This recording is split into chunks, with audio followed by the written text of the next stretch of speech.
নমস্কার সম্মানীয় দর্শক মণ্ডলী, সম্মানীয় শিক্ষক শিক্ষিকাবৃন্দ।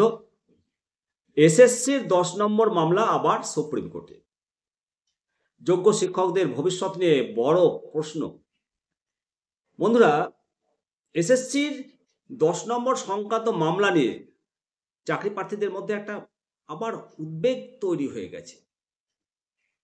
সম্প্রতি আদালতে ওঠা দুটি মামলা এবং তার পরিপ্রেক্ষিতে সুপ্রিম কোর্টের পর্যবেক্ষণ এখন আলোচনার কেন্দ্রবিন্দুতে। সবচেয়ে বড় প্রশ্ন হয়ে দাঁড়িয়েছে যে এই যে 10 নম্বর ইন্টারভিউর আগে দেওয়া হবে নাকি পরে, এই বিষয়টি নিয়ে মামলা আবার দেশের সর্বোচ্চ আদালত পর্যন্ত গড়াতে পারে বলে আশঙ্কা করা হচ্ছে। গত শুনানির অর্ডার কপির কিছু অংশ যোগ্য শিক্ষকদের জন্য একটা নেতিবাচক প্রভাব ফেলতে পারে বলেই মনে করা হচ্ছে। অর্ডারে এমন কিছু বিষয় উল্লেখ করা হয়েছে যার ফলে ইন্টারভিউর আগে এই 10 নম্বর কেড়ে নেওয়া হতে পারে। যেহেতু সম্পূর্ণ ফলাফল এই রিট কপির ওপর নির্ভরশীল, তাই এই যে পর্যবেক্ষণ অত্যন্ত গুরুত্বপূর্ণ। চাকরি প্রার্থীরা সকলেই সরকারি গ্যাজেট দেখেই পরীক্ষায় বসেছিলেন এবং সেই গ্যাজেটে কোনো পরিবর্তন আনা হলে সম্পূর্ণ প্রক্রিয়াটি আবার আইনি চ্যালেঞ্জের মুখে পড়বে। যদি নিয়োগ সংক্রান্ত গ্যাজেট পরিবর্তন করা হয়, তবে সম্পূর্ণ যে প্রক্রিয়াটি সেটা আইনি চ্যালেঞ্জের সম্মুখীন হতে পারে। যোগ্য শিক্ষকরা এই বিষয়টি তো সহজে ছেড়ে দেবেন না, কারণ মাননীয় রাজ্যপাল এবং বিধানসভা দ্বারা সমর্থিত একটি গ্যাজেটে পরিবর্তন আনা একটা অত্যন্ত গুরুতর বিষয়। এর আগে 2016 সালের ইন সার্ভিস টিচারদের 10 নম্বর দেওয়ার বিষয়টি আদালতে চ্যালেঞ্জ করা হয়েছিল।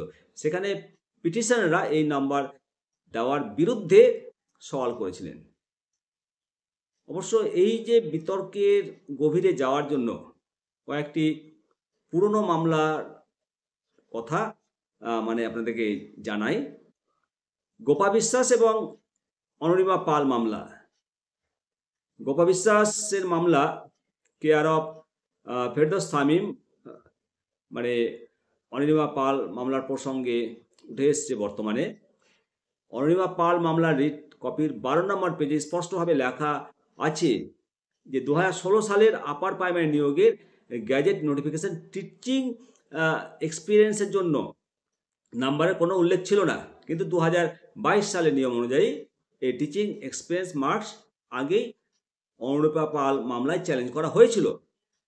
এবং সঞ্জয় কুমার দোলইয়ের মামলা, পূর্ণিমা পালের মামলার মতো সঞ্জয় কুমার দোলইয়ের মামলাতেও এই 10 নম্বর দেওয়ার বিষয়টি সুপ্রিম কোর্টে চ্যালেঞ্জ করা হয়েছিল। এই পূর্ববর্তী মামলাগুলোর পরিপ্রেক্ষিতে আশা করা যায় যে 10 নম্বর দেওয়া নিয়ে বড় কোনো সমস্যা হবে না, কিন্তু মূল বিতর্কটা রয়ে যাচ্ছে এর প্রয়োগের সময় নিয়ে, অর্থাৎ ইন্টারভিউয়ের আগে না পরে। মামলার বর্তমান পরিস্থিতি এবং মামলার সম্ভাব্য ভবিষ্যৎ গত শুক্রবার মাননীয় বিচারপতি জাস্টিস অমৃতা সেনের মামলার অর্ডার কপির একটা নির্দিষ্ট প্যারাগ্রাফে যোগ্য শিক্ষকদের উদ্বেগ বাড়িয়েছে এবং গ্যাজেটে স্পষ্টভাবে বলা আছে যে এই নাম্বার ইন্টারভিউয়ের আগে দিতে হবে। যদি এই মামলাটি ডিভিশন বেঞ্চে বা সুপ্রিম কোর্টে যায়, তবে একটা স্থায়ী মীমাংসা আসবে। সেটা যোগ্য শিক্ষকদের পক্ষেই যাওয়ার সম্ভাবনা বেশি। বিশেষজ্ঞদের মতে যদি এই মামলা সুপ্রিম কোর্টে জাস্টিস সঞ্জয় কুমারের বেঞ্চে যায়, তবে আগে না পরে এই বিতর্কের অবসান হবে এবং রায় যোগ্য শিক্ষকদের পক্ষে যাওয়ার সম্ভাবনা পায় 100% না হলে 99%, 99.99। কারণ এর পূর্বে তিনি এই প্রশ্ন তুলেছিলেন যে পরীক্ষা ও ফলাফল প্রকাশের পর এখন যদি এই প্রশ্ন তোলা হচ্ছে কেন, এই যুক্তির ভিত্তিতে মামলাটি যোগ্য শিক্ষকদের পক্ষে থাকবে বলে আশা করা হচ্ছে। পরবর্তী শুনানি 12 তারিখ নির্ধারিত রয়েছে। এই 12 তারিখ আমাদেরকে সবাইকে সেই দিন তাকিয়ে থাকতে হবে। অবশ্যই বন্ধুরা, পরবর্তী আপডেট পাওয়ার জন্য চ্যানেলটিকে সাবস্ক্রাইব করে রাখবেন। ভালো থাকবেন। জয় হিন্দ, জয় ভারত।